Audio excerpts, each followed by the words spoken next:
오늘 우리 함께 읽을 말씀은 누가복음 16장 1절부터 9절까지 말씀입니다. 누가복음 16장 1절부터 9절까지 말씀을 한 절씩 교독하겠습니다. 제가 먼저 읽을게요. 또한 제자들에게 이르시되 어떤 부자에게 청지기가 있는데 그가 주인의 소유를 낭비한다는 말이 그 주인에게 들린지라.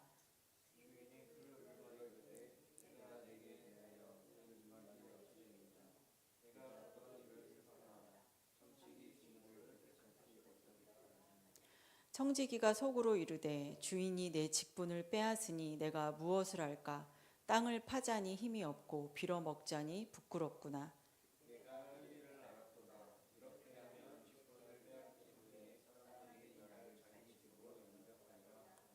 주인에게 빚진 자를 일일이 불러다가 먼저 온 자에게 이르되 내가 내 주인에게 얼마나 빚졌느냐.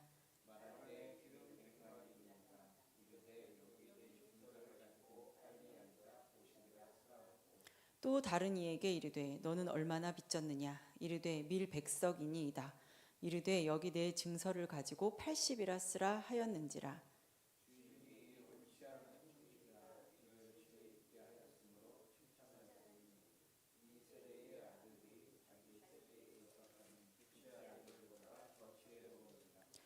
내가 너희에게 말하노니 불의의 재물로 친구를 사귀라. 그리하면 그 재물이 없어질 때에 그들이 너희를 영주할 처소로 영접하리라. 아멘. 네, 오늘 말씀은 사실은 이제 제가 아가서를 설교하려고 했는데 하나님이 원래 이 본문이 아니었는데 저에게 주시는 말씀이라고 제가 생각을 했어요. 그래서 설교를 이제 다 준비하고 나니까 하나님이 나에게 하시는 말씀이구나. 이제 이렇게 제가 받고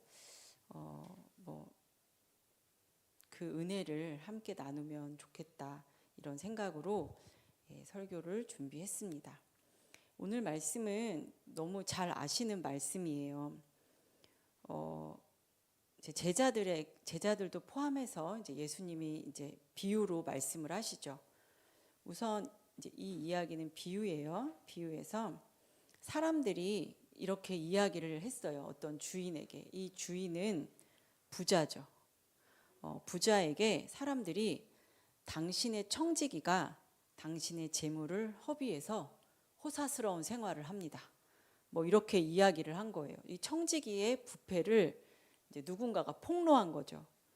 그런데 청지기는 주인의 재산을 맡고 있는 사람이라서 이 사람에게 되게 중요한 게 이제 청렴결백인데 이제 그것이 손상이 된 거예요. 그래서 이제 주인은 청지기를 불러서 그가 처리한 일들과 이제 관련된 문서를 다 내놔라. 그렇게 하고 빨리 이 권한을 즉시 뺏고 싶은데 우선 이제 이것을 정리할 시간이 필요한 거죠. 그래서 조금 시간이 이 청지기에게 생긴 거예요. 청지기가 문서들을 정리해서 이렇게 넘겨줄 때까지 청지기 임무가 조금 이제 시간이 조금 더 생긴 거죠. 이 시간 동안에 청지기가 이제 저 사람이 해임이 됐대 이런 소문은 막 퍼져 나가겠지만 어쨌든 조금 시간을 벌었어요. 이때에는 문맹률, 그러니까 글을 못 읽는 사람들이 다 글을 못 읽었어요.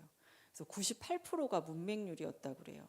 그러니까 이 청지기 임무는 아무나 하는 게 아니라 글도 읽을 줄 알아야 되고 수학적인 셈도 할 줄 알아야 되고 하니까 사실은 굉장히 이렇게 배운 사람이고 돈도 되게 많이 받고 그리고 그 주인의 권한을 계약서를 작성할 정도로 많이 위임을 받은 사람이라고 해요. 근데 이제 이 청지기가 잘렸잖아요. 해임이 되게 되었어요. 그리고 마지막 이제 주인의 권한을 조금 사용할 수 있는 시간이 이제 있어요. 지금은 어떨지 모르겠지만 이 고대 사회에서는 이렇게 쫓겨난 사람은 그 다음에 더 이상 일을 할 수 없었다고 그래요. 그러니까 너무 이 사람의 처지가 여기서 쫓겨나면 뭐 다른 곳에 가서 일하면 되지, 이게 되지 않는 거예요. 그럼 나는 이제 어떻게 할까? 과연 무엇을 할 수 있을까? 청지기는 이러한 선택해야 되고 굉장히 이제 괴로운 어느 시점에 딱 봉착을 한 거예요. 청지기로 아무도 글을 써주지 않을 거고, 이 사람은 그 일을 이제까지 해왔는데, 그리고 이 사람은 이제 배운 사람이잖아요. 배운 사람이라서 어디 가서 구걸하는 건 너무 창피해요. 그리고 땅을 파자니 또 힘이 없는 거예요. 해보지 않은 일이라서. 이때 한 가지 생각이 탁 떠올랐어요. 계책이 떠오른 거죠. 이 청지기의 목표는 지금까지 이제 자기 주인에게 빚을 졌던 사람들에게 호의를 베풀기로 한 거예요. 그러면 그 다음에 이 사람들이 나에게 먹을 것과 이제 집을 제공할 거다. 이제 이런 생각에 이르게 됩니다. 그리고 빨리, 그러니까 서둘러 일일이 불러서 이제 빨리 쓰라고 막 이야기한다고 나와 있잖아요. 자신이 생각한 것을 행동에 옮깁니다. 자기 주인에게 빚진 사람들을 하나씩 불러다가 이제 빚을 탕감해 주기 시작하는 거예요. 기름 100마를 빚진 사람은 50말로, 이제 밀 100섬 빚진 자는 80섬으로 이제 이렇게 탕감을 해줍니다. 이 사람들이 이렇게 탕감을 해줬으니까 당연히 나를 영접하겠지. 그리고 사실은 이제 주인의 재산을 더 낭비한 거잖아요. 그런데 이 주인은 이 사실을 알고 이 청지기를 책망하기는커녕 칭찬을 합니다. 이 부분이 사실은 우리가 이해하기 어려운 부분이에요. 그러니까 비유이기 때문에 제가 주석도 찾아보고 막 이렇게 뭐 여러 가지 찾아봤는데 또 제가 되게 은혜롭게 들은 설교도 있었어요. 근데 다 입장이 너무 다른 거예요. 어떤 분은 이 주인이 하나님이다. 이분은 원래 자비롭고 청지기가 이렇게 탕감해 주기를 원하셨다. 오, 진짜 대단하다. 좋다. 막 이렇게 들었는데 또 대체적인 주석은 또 그렇게 이야기하지 않고, 그러니까 참 이 예수님이 말씀하신 게 비유이기 때문에 참 사람마다 이렇게 포인트가 다 다르고 이게 참 다 다른 것 같아요. 그런데 여기서 중요한 것은 사실은 칭찬의 포인트라고 생각을 해요. 너가 잘했는데? 이렇게 생각한 건 이 사람이 불의해서 칭찬한 것이 아니라 이제 그 다음이 있죠. 그가 청지기 직무를 그만둘 때를 대비해서 이 청지기가 빨리 생각하고 결정 내리고 한 행동에 대해서 주인이 칭찬을 한 거예요. 이제 불의한 것을 칭찬한 게 아니라는 거죠. 직무를 그만둘 때를 대비한 청지기의 그 지혜에 대해서 저도 여기를 이렇게 읽다 보고 또 막 다른 사람들의 글을 많이 보면 이제 이런 목사님이 있어요. 내가 원어를 좀 잘하고 그 시대에 정통한데 다 이게 오역이 됐어. 오역. 너희들이 생각하는 게 그게 아니야. 막 이러면서 또 다른 의견을 내시기도 해요. 이제 그분의 의견은 뭐냐면 이 당시 부자들은 이제 그 계약서를 쓰는 관례가 있었대요. 예를 들어서 내가 8억을 빚졌어요. 8억. 어마어마한 돈이죠. 그런데 계약서 상에는 10억이라고 쓴다는 거예요. 그러니까 이자까지 쳐서. 그러니까 원래는 유대인들은 그렇게 쓰면 안 되는데 그 사람들이 따로 이자를 받을 수 없으니까 원금 자체를 불려서 쓰는데 이 청지기가 그걸 알고 그거를 탕감해 준 것이다. 뭐 이렇게 해석하시는 분도 있어요. 그렇기 때문에 주인은 뭐라고 할 수 없고 참 그 녀석 잘했네. 뭐 이제 이런 거죠. 자기의 안위도 이렇게 이제 얻고 나도 더 이상 할 말이 없고 뭐 이렇게 말씀하시는 것도 있어요. 하지만 해석이 어떠하던 그 시대상이 어떠하던 저도 여기서 참 도전이 되었던 것은 이 청지기가 마지막에 선택한 것, 이 부분이라는 거예요. 이 세대에 속한 아들들이 지혜로운데 빛의 아들들보다 어떨 땐 더 지혜로워. 이제 예수님이 그렇게 말씀하셨는데 이 세대에 속한 아들들이라는 건 그들의 삶에 이 세대밖에는 없다는 거예요. 그들에게 하나님 나라나 그 다음 세상은 없어요. 이 세대만 생각하며 사는 사람들이, 빛의 자녀들은 사실은 하나님의 그 조명하심이 있는 자들이잖아요. 불이 탁 켜진 자들인데 이들보다 그들이 더 지혜로울 때가 있다. 이제 이런 말씀을 하세요. 그러면서 예수님께서 그러므로 내가 너희에게 말한다. 불의한 재물로 친구를 사귀어라. 그래서 그 재물이 없어질 때에 그들이 너희를 영원한 처소로 맞아들이게 하여라. 이렇게 새 번역에는 되어 있거든요. 그리고 이제 많은 주석에서는 이 불의한 재물이 아주 나쁜 재물 이런 뜻이라기보다는 하늘나라의 하늘의 보화와 반대되는 세상의 재물이다. 이렇게 해석을 합니다. 그러니까 세상의 재물은 우리에게 한시적으로 맡겨진 재물이라는 거죠. 그러니까 단지 돈뿐만이 아니라 여러 종류의 재물을 다 이야기한다고 합니다. 그렇게 보면 이 모든 사실은 세상의 재물은 내 것인 것 같지만 그것을 주신 하나님의 것이죠. 또 우리에게 주신 시간, 재능, 건강 이 모든 것도 사실은 하나님이 주신 것이죠.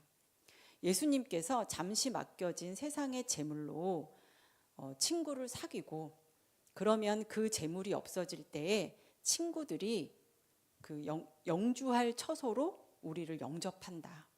4절에 보면 직분을 빼앗긴 후에 사람들이 나를 자기 집으로 영접할 거야. 이게 그 청지기의 생각이고 예수님도 9절에 재물이 없어질 때에 그들이 너희를 영주할 처소로 영접하리라. 이렇게 대조되는 글로 이렇게 말씀을 하셨습니다. 이 채무자들이 이렇게 그 빌린 돈은 사실은 우리가 생각하는 조금의 돈이 아니에요. 그러니까 규모가 굉장히 큰 규모라고 해요.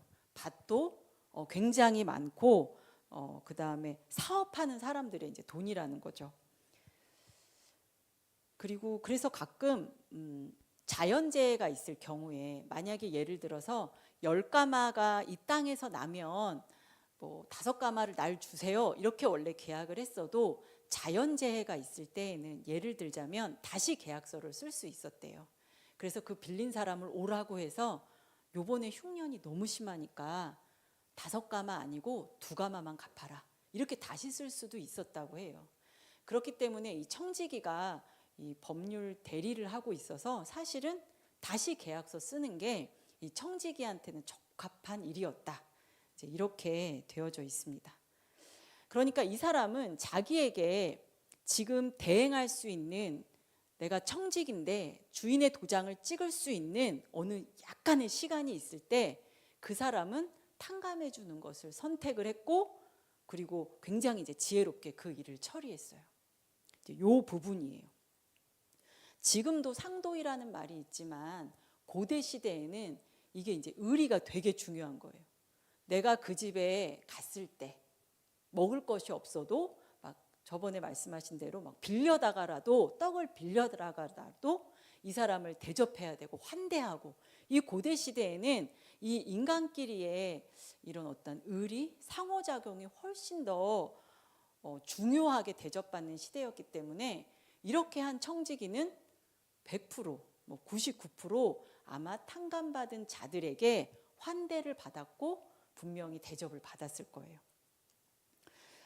이렇게 이제 자기의 그 안전한 미래를 딱 이제 이 청지기가 확보를 했습니다.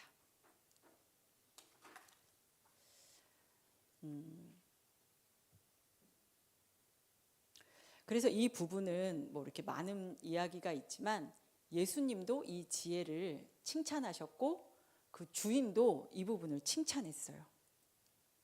하지만 이 일이 되게 이제 윤리적으로 잘한 일은 아니에요. 윤리적으로는 굉장히 이렇게 낮은 일인데 어쨌든 이 일은 좀 영악하다고 해야 될까요? 지혜롭다고 해야 될까요? 지혜롭다라는 표현을 쓰고 싶은데 청지기가 자신이 처한 상황을 굉장히 빨리 파악했고 지혜롭게 스스로 살 길을 찾아서 행동했다는 것이 저는 되게 눈에 들어왔어요. 우리가 이제 살아가잖아요. 오늘, 내일도 우리는 살아가겠죠. 우리가 살아가는 이 현실을 가만히 생각해 보면 아이들은 1시간 후에 이렇게 되게 뻔히 어른들이 보면 이 일이 계산이 되거든요. 그런데 아이들은 이거를 생각을 안 하고 우선 자기가 놀고 싶으니까 막 놀아요. 어제 저희 딸아이가 이제 수업 시간에 이제 배구를 하는데 탁 맞은 거예요, 배구공을. 그리고 이제 막 울었대요. 울고 이제 자기가 계속 생각을 했는데 이가 약간 흔들리는 것 같더라는 거예요. 그러면은 빨리 집에 이제 끝나고 와야 되잖아요. 그때 놀아요, 친구들이랑. 또 놀고 저를 만난 게 한 5시 반쯤 됐어요. 그래서 엄마 뭐 이렇게 했어요. 그러면서 막 갑자기 막 울어요. 잘 놀고 온 애가 막 울면서 이게 영구치인데 흔들리는 것 같아요. 막 이러면서 막 이렇게 우는 거예요. 근데 저는 이게 괜찮을 거라는 걸 알았지만 아이가 우니까, 그리고 이제 밤새 걱정할 걸 아니까 막 이제 주변 치과에 전화해서, 근데 벌써 그 시간에 진료가 마감이 됐고 애는 안 봐요. 목요일은 휴무예요. 막 이러는 거예요. 그래서 어디를 막 겨우 6시까지 꼭 갈게요. 막 그렇게 해서 엑스레이를 찍고 왔어요. 그래서 이제 오는 길에 제가 저희 아이한테, 얘야, 너가 그렇게 걱정이 되고 눈물을 쏟을 정도면 집으로 바로 와야지.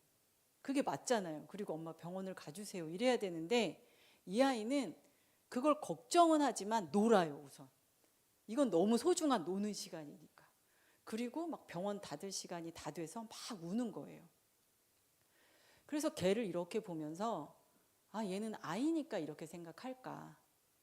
하지만 큰 범위로 봤을 때 우리도 사실은 내가 내 현실을 잘 알고 살아간다고 생각하지만 그렇지 않은 경우가 참 많이 있습니다. 그리고 결정적인 건 우리가 내일을 몰라요. 전도서에 보면 하나님이 사람에게 그 지혜를 주시지 않으셨다는 거예요. 내일을 우리가 모른다는 게 사실은 우리는 그래서 우리의 상황을 알 수가 없는 거죠. 어떤 사람은 나는 지금 너무 힘들어. 또 누군가는 나는 지금 너무 행복해. 뭐 이렇게 생각할지 모르지만 그거는 우리의 생각일 수 있어요. 아니면 내가 굉장히 위기 상황이고 뭐 그렇지만 나는 그걸 몰라요. 그러면 나는 지금 행복한 거죠.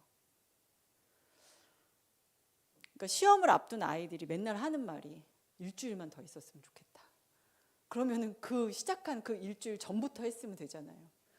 그래서 내가 너한테 이 말을 몇 번 듣나 몰라. 늘 아이들이 그렇게 이야기를 해요. 그런데 이 청지기는 물론 너는 이제 해고될 거야 라고 들었기 때문에 굉장히 절박한 순간이기도 하지만 이걸 우리 일에 가져다 본다면 사실은 우리가 그 이야기를 듣기 전까지, 그 일이 일어나기 전까지, 그 이어령 선생님의 글에 보면 그런 말이 있어요. 그 전화가 나에게 오기 전까지 나는 행복했는데. 그러니까 우리는 알 수가 없어요. 우리가 어떠한 상황에 처해져 있는지 그리고 알 수가 없어요. 그리고 이때 청지기는, 그리고 우리가 청지기와 같은 일을 당했을 때에도 마찬가지예요. 너는 이제 해고야. 빨리 정리해서 나에게 장부를 넘겨. 너는 이 일을 할 수 없어. 그런 일이 당하면 우리 이제 누구한테 물어볼지, 지금 사실 제가 누구를 볼지 진이도 없고 없네요. 축복이도 없고 어떻게 하시겠어요? 내 인생이 그렇지 뭐. 한때 잘 나간다 했어. 이사 가서 땅이나 파지. 아니면 진짜 어떻게 할지 결정 내리지 못하고 저만 그런지 모르지만 막 굴로 들어가는 경우가 있어요. 해결보다는 굴로 들어가고 어떤 적극적이고 이런 행동보다는 불평, 불만, 이 주인을 어떻게 다시 고소할 방법은 없을까? 뭐 복수하려고 한다든지 뭐 그럴 수 있어요.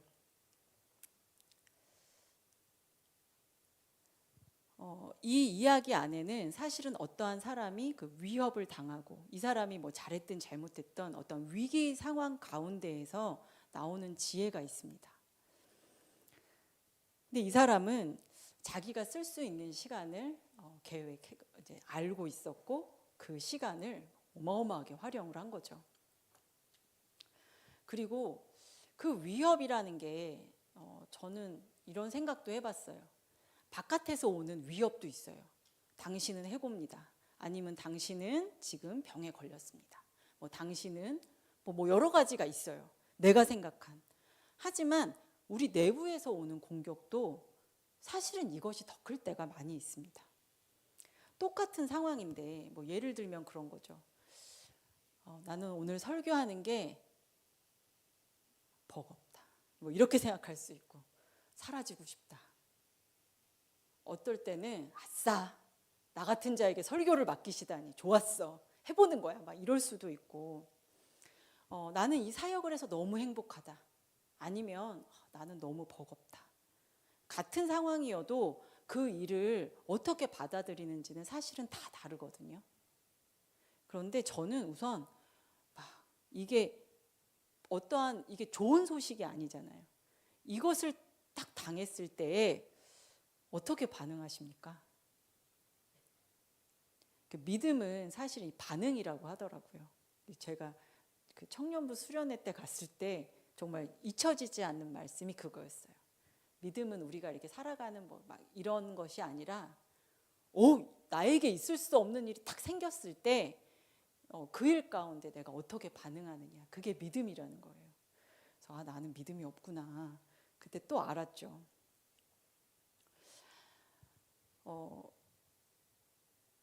제가 막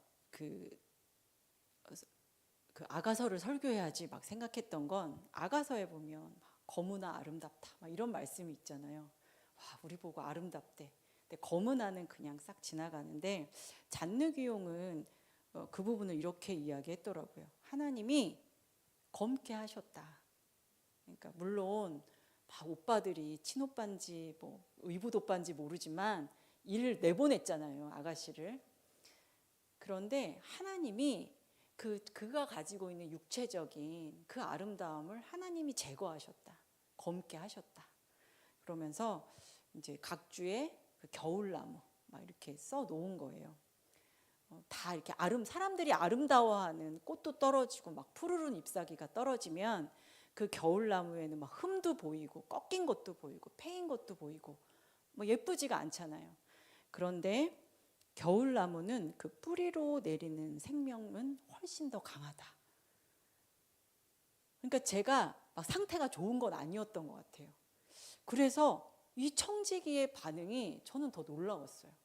나 같으면 너 해고야 이러면은 아니 그래도 내가 한 게 있는데 내지는 나는 이제 늙었고 진짜 난 이제 뭘 하며 살 것인가 막 이런 절망 가운데 빠질 수 있었을 텐데 믿는다는 나에게 없는 이 세대의 아들들에게는 이 지혜로움이 있구나 라는 생각을 했습니다.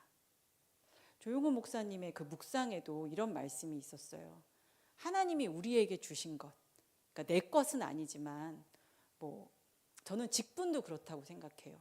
교사, 뭐 셀장 여러 가지 우리가 팀장으로 섬길 수 있고 그런데 그것이 내 것은 아니지만 이것이 아니었으면 내가 하지 않았을 일이 참 많았을 거예요.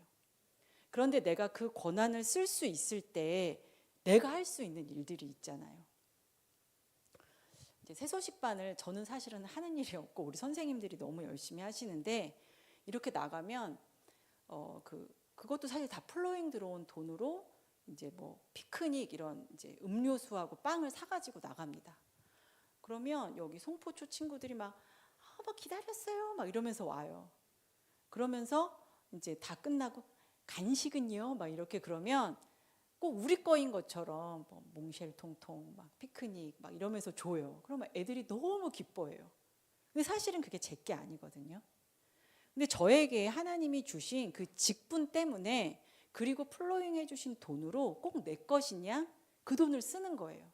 그리고 그 행복감을 나는 누리고 근데 정말 요 말씀을 조금 더 이렇게 더 길게 보면 그 아이들이 혹시 그 아이들 중에 정말 믿음의 씨앗이 심겨져서 그 아이를 천국에서 만난다면 정말 하나님이 주신 것으로 그게 내 것도 아니고 내가 그 직분이 아니면 그걸 하지도 않았을 수도 있는데, 그런데 하나님이 주신 것으로 내 것도 아닌 것으로 나는 천국에서 그를 만날 수가 있겠죠.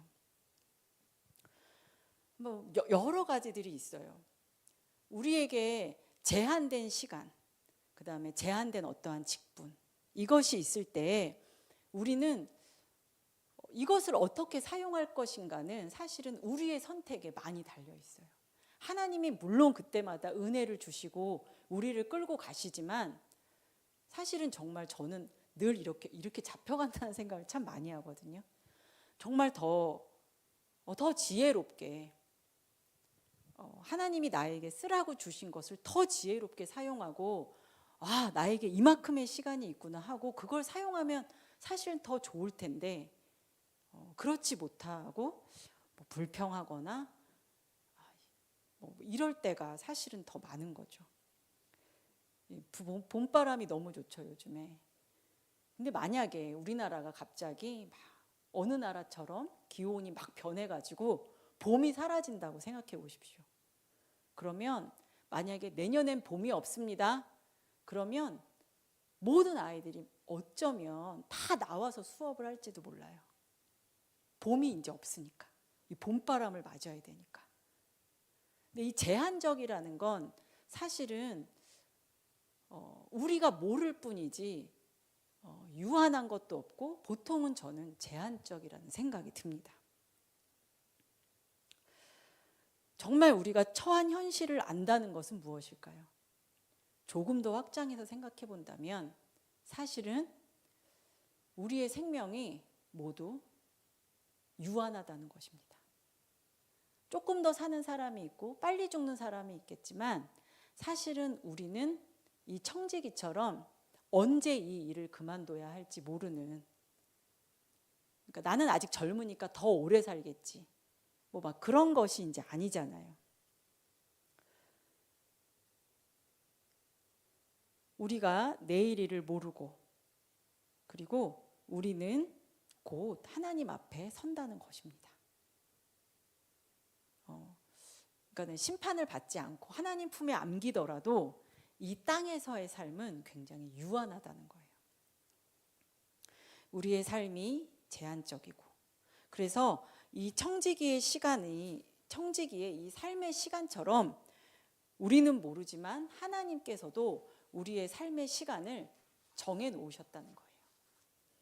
그래서 우리가 어쩌면 하나님이 우리 각자에게 주신 선물, 그리고 그 직분, 그것이 어쩌면은 되게 유한하게 우리가 지혜롭게 쓸 날이 많지 않을 수도 있다는 것이죠.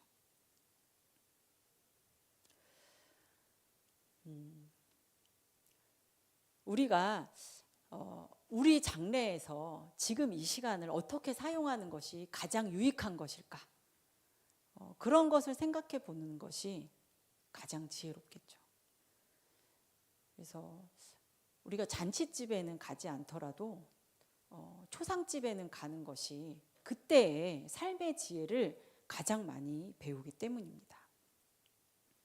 이 세대의 자녀들보다 하나님의 딱 밝혀주신 조명이 있는 자들이 어찌 보면 하나님을 믿는데도 이 땅의 유한함을 생각하지 못하고 불평하고 이 시간을 지혜롭게 쓰지 못하는 경우가 사실 얼마나 많이 있는지요. 지혜가 부족하거든. 그러니까 우리의 이 삶이, 내 상황이 어떤 상황인지 잘 모르겠고 어떻게 해야 될지 잘 모르겠을 때 야고보서에는 이렇게 말씀하고 있습니다. 너희 중에 누구든지 지혜가 부족하거든 모든 사람에게 후히 주시고 꾸짖지 아니하시는 하나님께 구하라. 그리하면 주시리라. 어떻게 살아가야 하는지 그 지혜를 주신다는 거예요.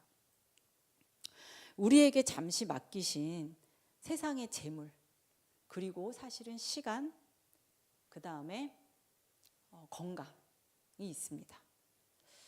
우리가 어떨 때에는 지금은 이것이 막 오늘이 내일 같고 내일이 막 모레 같고 매일매일 있는 삶인 것 같지만 우리는 언젠가 하나님께 하나님 시간을 조금만 더 주세요 라고 기도할 날이 올 수도 있어요.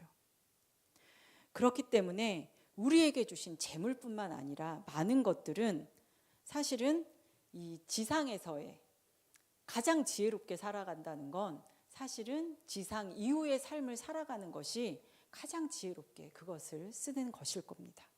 물질이든 시간이든 사람이든 가정이든 이 세상의 이 모든 것들은 사실은 그 다음 영원한 삶을 위해서 허비하는 것이 지혜로운 청직이라고 생각합니다.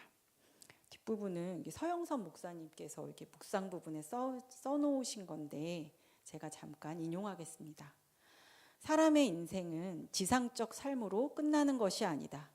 어떤 사람이 죽음 이후 영원한 삶이 있음을 알게 되면 이 세상이 전부라고 생각했을 때와 달리 많은 것을 두고 고민해야 한다. 만약 우리가 영원히 사는 존재라면 겨우 70년 정도 살다가 죽을 존재일 경우에는 전혀 고민할 필요가 없는 아주 많은 것을 놓고 고민해야 합니다. C.S. 루이스가 순전한 기독교에서 이렇게 이야기했다고 해요.